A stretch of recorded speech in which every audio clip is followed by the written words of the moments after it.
Well, let's get more. We can speak now to Fleur Hassan-Nahoum, who is Israel's Special Envoy for Trade and Innovation, who joins us now from Jerusalem. Fleur, always a pleasure talking to you. I'd like to start by asking you about this letter that President Trump has written to his Israeli counterpart, President Isaac Herzog, asking for a full pardon for Prime Minister Benjamin Netanyahu in his ongoing trial. Why do you think President Trump has sent this letter? Great question. As you know, in his speech in the Knesset a few weeks ago, he literally put the president on the spot and said to him in front of the entire Knesset and the entire world, oh, come on, why don't you pardon him? And we thought that would be the end of it.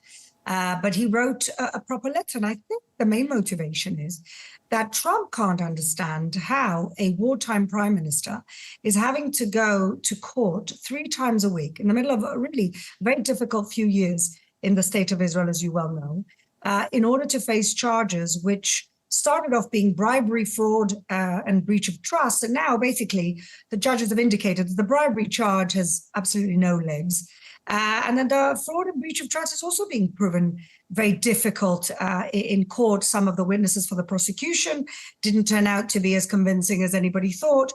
And so I think that President Trump, knowing the challenges ahead, the challenges, what's going on in Gaza right now, how Hezbollah are strengthening themselves in Lebanon, the ongoing problem with the Houthis and everything else that Israel is facing in the region, why on earth does a prime minister have to be wasting his precious time in a courtroom 3 times a week? I think that's probably his motivation. OK, and the opposition would say to you and to that line of argument, if Prime Minister Netanyahu can't do the job because he's tied up with other issues, then he should resign. Well, the counter-argument is that that's exactly what this was about, that this is a politically motivated, these are politically motivated cases. And the aim of these cases is exactly that, to get him to resign. And that opens up the whole Pandora's box of the deep state in Israel and of the judiciary in Israel being politicized and being controlled by the left. So there's a huge Pandora's box here. I mean, you could argue it one way, you could argue the other way as well. So what's President Herzog going to do? He's in this very difficult situation, isn't he, where he's going to have those inside Israel saying, you know, Prime Minister Netanyahu should be subject to the full weight of the law in the same way that every other Israeli citizen is. And there'll be those like you and perhaps others. We've heard, for example, from the National Security Minister, Itamar Ben-Gvir, saying absolutely he should be let off the hook. What does President Herzog do? Well, President Herzog actually has already done. He's following procedure. And he's written back to President Trump and said, I will consider it if Netanyahu, which is what normally happens, if you want a pardon, you have to apply for a pardon. So he's quite clever because he said, I'll consider a pardon if he goes through the procedure of applying for a pardon. But then that puts Prime Minister Netanyahu in a spot because you apply for a pardon, it's essentially an admission of guilt. And Prime Minister Netanyahu has not pleaded guilty, does not believe that he's guilty of anything. And so I think he's in a catch-22. And President Herzog has done what is procedurally correct to do. Right, and that's what the opposition leader Yair Lapid said, that for this idea to work, for President Trump's request for President Herzog to simply pardon Netanyahu, he would have to admit that he broke the law. Doesn't sound like you think he's likely to do that, because I assume that could then have repercussions for him later on down the line, were new cases to be brought against him. No, I actually think that if he does ask for a pardon, there would be an arrangement so that this is it. I don't think anybody would put themselves in that corner.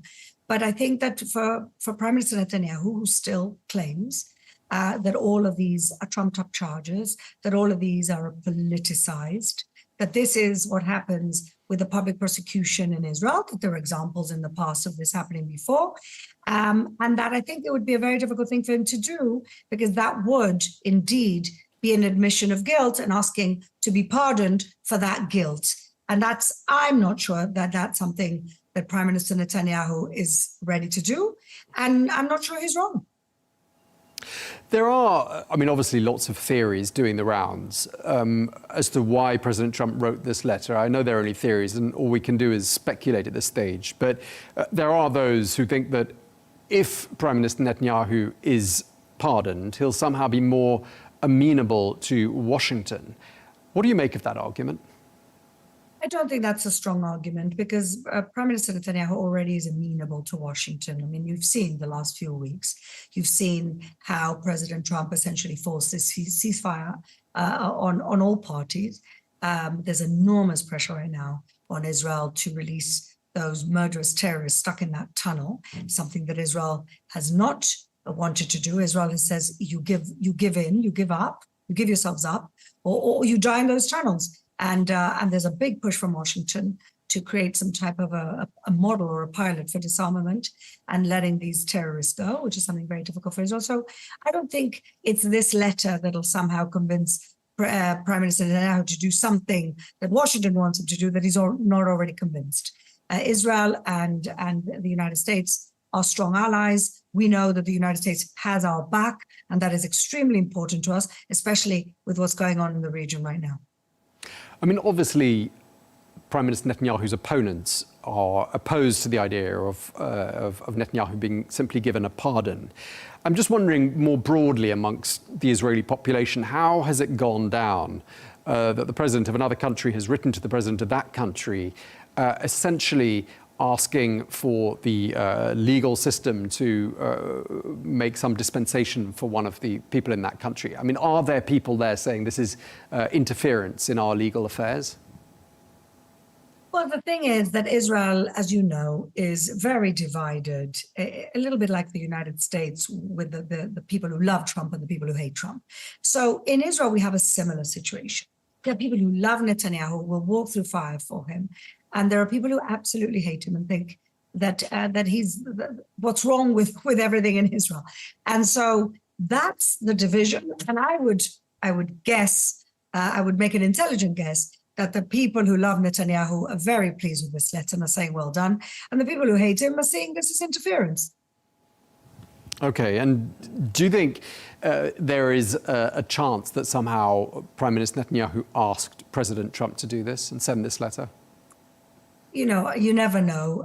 There is a possibility that happened. I've got to say, though, that in the Knesset speech, I think that we can all agree the way that it rolled out, that it was very spontaneous. Everybody was shocked, including Netanyahu. You could see it in his face. So I think that what started this all was President Trump in one of his off-the-cuff comments, which he obviously felt, and this has rolled into this. So who knows if this letter was something that Prime Minister Netanyahu lobbied for, but I definitely think that when he mentioned it in his speech, that was definitely something that came from President Trump, seeing the reality of what Israel is going through, what its leadership is going through, the status quo in the region, and wanting to kind of help out. Obviously, elections are coming up next year in Israel. We don't know exactly when they're going to happen. I'd love to get your insights as to what month you think they're most likely to happen in. But do you think this letter and any eventual pardon has any significant bearing on how those elections are conducted?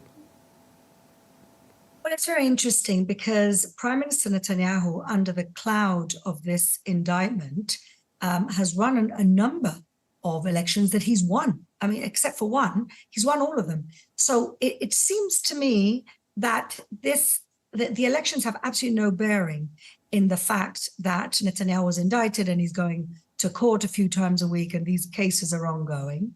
And in fact, I think it strengthens his position of saying that these are trumped-up charges, that these are politicized charges. The fact that the judges themselves said, listen, the bribery charge, which is the most serious of the charges, has not much to stand on. There's not much holding that charge up, that which strengthens it. So I don't think it has a bearing on the election. Of course, I'm sure that Prime Minister Netanyahu would love nothing more than run an election when he doesn't have to face any more charges. But I really don't think it has any bearing on the election. In terms of when the election is going to be, well, there has to be elections by September 26th. I reckon it'll be more like June. Okay, middle of next year. There are these three separate cases that Prime Minister Netanyahu faces. Just remind us, what does he face by way of possible consequences in these trials? So the three major charges were fraud, breach of trust, and bribery. The bribery charge, as I mentioned, doesn't really have much of a chance of standing. It's about him trying to essentially buy favors from one of the main newspapers in Israel. And many of us really believe, I'm a lawyer by profession, that they've kind of invented a crime. Bribery is never about anything other than money or something material. And in this case, it didn't even happen. So it's an attempted bribery on an invented charge, which is favorable coverage in a newspaper. So that's more or less fallen through the wastewater. What we have is fraud and breach of trust. And again, we're talking about champagne and cigars that Arnon Milchan, this billionaire, gave him and his wife.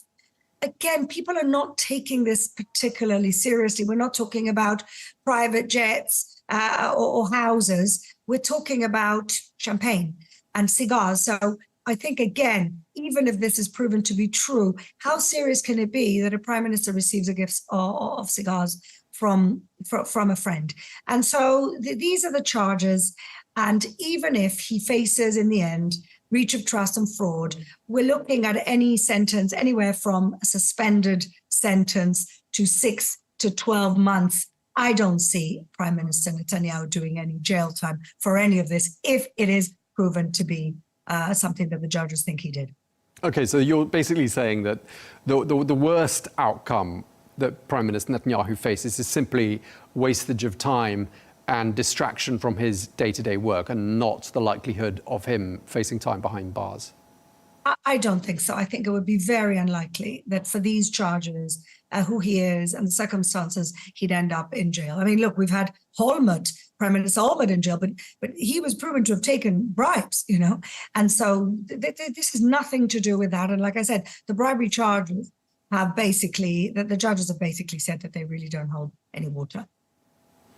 Just on a sort of separate note, I'm just wondering what the sense is in Israel at the moment, just because we haven't talked about it much. We've been focused on the elections in Iraq. We've been focused on the visit by the Syrian president to Washington this week. What's the sense about how the ceasefire is doing, how it's holding? What's the latest on that, Fleur?